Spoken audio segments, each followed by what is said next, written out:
My wife insisted I evolve past outdated masculinity, so I evolved past her. I became exactly what she asked for. Careful what you wish for, sweetheart. Update 3. The real genius move was implementing emotional check-ins. Every evening I'd initiate long circular conversations about my feelings, my childhood trauma, my fears about our relationship. I'd ask her to validate my emotions and help me process my thoughts for hours at a time. I've been thinking about what Dr. Martinez said about masculine conditioning. I'd begin settling in for what I knew would be a marathon session. I realized that my father never taught me how to be vulnerable, and I'm worried that's affecting our connection. At first she was thrilled. This was exactly what she'd wanted. A man who wasn't afraid to dive deep into emotional territory. But after 3 hours of circular conversations about feelings with no resolution or purpose, I could see her energy draining. Maybe we could watch a movie, she'd suggest weakly. Movies are just escapism, I'd respond using her own words against her. I think it's more important that we stay present with these emotions. Don't you want me to continue growing? The beauty of it was that every complaint she had played right into my hands. If she got frustrated with my constant need for emotional processing, she was being unsupportive of my growth. If she got annoyed with my texts, she was discouraging my emotional expression.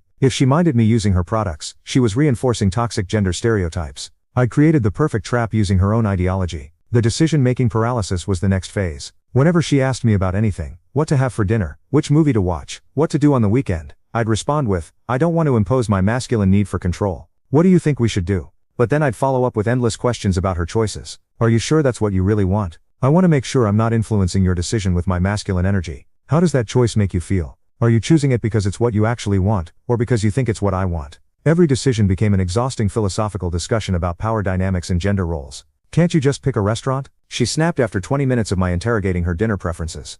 I'm just trying to be more conscious of how my masculinity might be affecting your choices, I said innocently. Isn't this what you wanted? A man who thinks about these things. She stared at me like she was seeing me for the first time, and not in a good way. The enthusiasm she'd had for my transformation was already starting to crack, and we were only a week in. The automated messages kept buzzing her phone throughout our conversation. Another gem from my app. I'm feeling really insecure about whether I'm evolving fast enough for you. Can you send me some affirmation? She looked at her phone, then back at me, and I could see something shifting behind her eyes. For the first time since this whole feminist crusade began, she looked genuinely annoyed with the evolved behavior she'd been demanding. Maybe you could turn the messages down just a little, she asked carefully. But I thought you wanted me to be more emotionally expressive. Are you saying I'm being too open with my feelings? She was trapped and she knew it. Every complaint about my new behavior was a criticism of everything she'd been advocating for. She was getting exactly what she'd asked for, and she was already starting to hate it. This was just the beginning.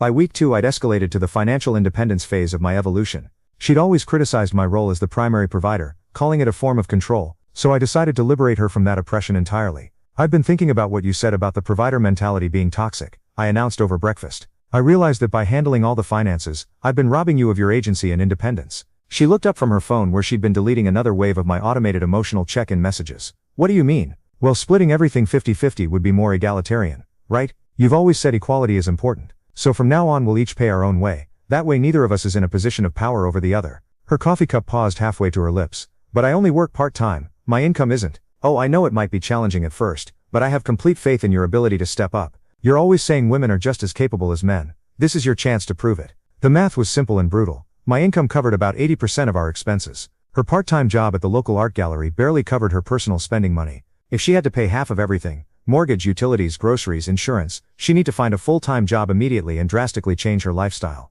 Maybe we should discuss this more, she said carefully. Discussion implies negotiation, and negotiation implies power dynamics, I replied, throwing her favorite therapy speak back at her.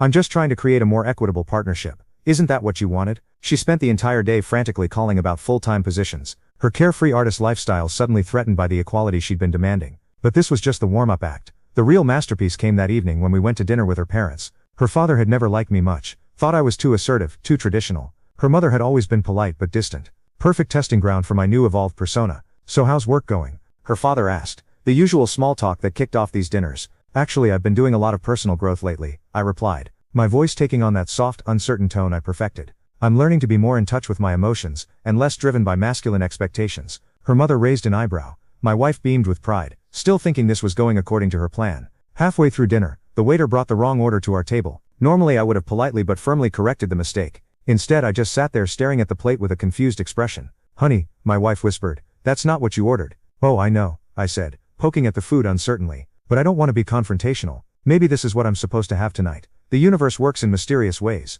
right? She stared at me like I'd lost my mind. Her father looked disgusted. The waiter walked away and I continued eating food I hadn't ordered, talking about how important it was to go with the flow instead of imposing my will on situations. When the bill came, I did something that would have been unthinkable in my previous life. I let her father pay without even reaching for my wallet. "Thank you so much," I said earnestly. "I'm learning to receive generosity without letting my masculine pride get in the way." Her father's jaw tightened. He just watched his daughter's husband turn into exactly the kind of weak, passive man he despised. But my wife couldn't say anything without contradicting her own ideology. The drive home was silent except for the automated messages still pinging her phone every few minutes. "Feeling really connected to my feminine energy tonight. Thank you for supporting my journey. Can you please turn those off?" she finally snapped. "I thought you wanted me to be more emotionally expressive. Not every 5 minutes. It's too much. So you want me to suppress my emotions again? Go back to being emotionally unavailable." She was trapped in her own logic, and she knew it. Every complaint about my behavior was an admission that she preferred the toxic version of me. But I wasn't done yet. Now you can watch the fourth part by pressing share and more.